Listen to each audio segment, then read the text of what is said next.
Hey there, today I want to share with you on the topic of living a life of a muddled mess of pressure. Can you relate to that in any form? You know, life can become very muddled. That means it's confused, it's messed up, it's muddied, and we live a life of pressure when we give way to that muddled mess of living. There's an old saying, though, that goes, muddied water, when let stand, will become clear. Well, what can we do with our thoughts and our actions and our emotional stress in order for things to become clear? Well, according to this quote, it means that we need to let them stand.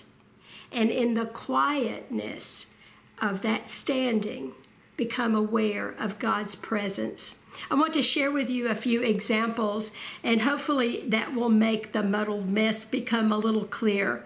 Well, there was an old businessman who went to his doctor, and he said he always had this huge amount of work to do, and nobody else could do the work for it. And he was fuming. I have to get it done, and I have to do it myself. And I think this was a wise doctor who wrote out a prescription. So he said the patient was to take a 2-hour break each night and take a long walk. And then he was to take off half a day a week and go to a cemetery, and he was to wander around the gravestones. And he was told to meditate on the fact that many of the deceased are there because they thought the whole world rested on their shoulders. The wise physician also told his patient to remember that when he went to the grave, the world will go on. Somebody else will do his work. Psalm 90 verse 4 reminds us, 1,000 years in thy sight are but as yesterday when it is past, and as a watch in the night. Well, the patient finally understood. He slowed his pace. He learned to delegate, and he eventually got the peace that he was seeking. I used to love to teach the American drama by Thornton Wilder called Our Town. The main character, Emily, dies at a young age of 26. Well, unwilling to accept death, she is given a chance to pick one day and return to her life on earth. Interestingly enough, she chose just one day that was her 12th birthday. And in returning back to experience that day, she realized that live people move too fast and they forget to look at the joy of living. And so she was disenchanted with life on earth. And she said this, live people just don't get it. Do you think that's true in looking at the world around you? Emily wanted something different. She wanted to seize each day and to make each day important at a slower pace. So she chose to return to the grave and instead of living a life where people didn't really notice. Life is meant to be savored and to be shared, and that's at a slower pace. There was a crew coach who reminded his championship university crew team, to win this and any race, row slowly. He taught them that fast rowing breaks the stroke, making it hard for the team to recover their rhythm. In order to win, the team needed to remember to go fast, row slowly. Well, whether we're working or whether we're rowing, it's really important to remember that old adage, a steady pace wins the race. When we slow down and we ask God to set our pace, we're going to get God's peace. And I imagine we're going to accomplish more than we ever could have imagined at that fast pace that we try to live. I often do that. I rush out the door and then I get into the car ready to leave for an appointment, a meeting, or an excursion of some sort, and I realize I forgot this and I forgot that. And what I realized is that I didn't get set and ready before I left. And so it then wastes a lot of time because I have to go back and retrace my steps and get the things that I had forgotten instead of slowing down and making sure that I'm ready before I run the race. I made a pot roast last week in my Instant Pot. And those are like those old pressure cookers that many of us grew up with. And the pressure is cooking the food very quickly.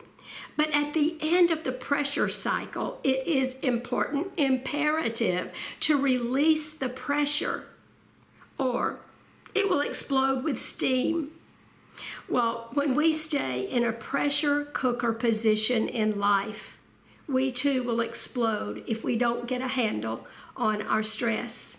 So I want to share a strategy for us to practice when we are feeling stressed and we want to see what is happening in our body. I want us to practice getting in a very stressed position, and then we're going to release the stress, so we'll see how it feels in our body. So to turn off pressurized tension, you try this. First, consciously tense up all parts of your body.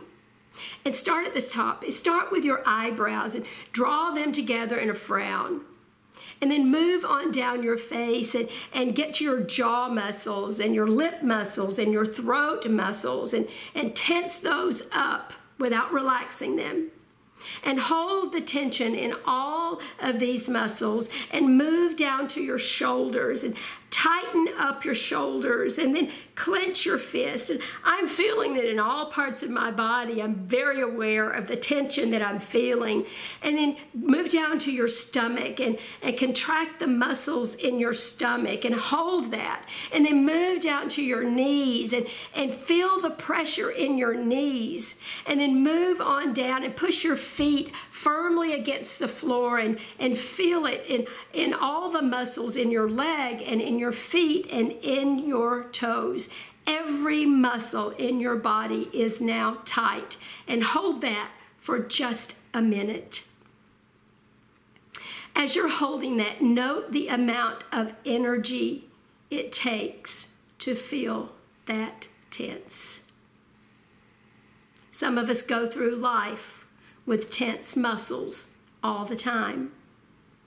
Some go through life with tense muscles for a short period of time. Sometimes it's just in the neck or the shoulder or the back or the fist, but we feel the tension from a fast-paced, muddied life. Now then, it's been about a minute, so let's begin to relax. Raise your eyebrows, unclench your jaws, soften those lip muscles. Now relax your shoulders, open up your fists, relax your stomach, move those legs around and stretch those out, and think of yourself as letting go. Relax all of those muscles and sit back in your chair until you feel very limp all over. Imagine that chair is carrying every ounce of your weight, and you are completely relaxed. And then take in one of those deep cleansing breaths and take it in for 3 seconds and hold it for 4 seconds. And breathe out as if you're blowing through a straw for 5. And then when you're completely relaxed, begin to focus on God. And remind yourself of this: God is in me. God is in my whole being. I was once tense and anxious, and now I've released that tension. I have a new sense of control over my body. I have felt all of the anxiety and I have released it. And with God's help and God's power, I know that I can tackle the most difficult problem, because I now have relaxed power.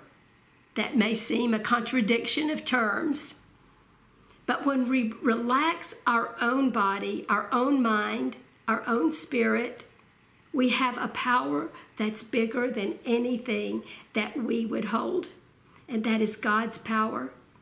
I have relaxed power, God's power, and that will sustain me. Learn to let go of the pressure inside and live in the power of God's presence. In a life that is permeated with pressure, practice slowing down and relaxing in God's power. God can take the pressure, and He doesn't need to let off the steam. I hope you'll be blessed today.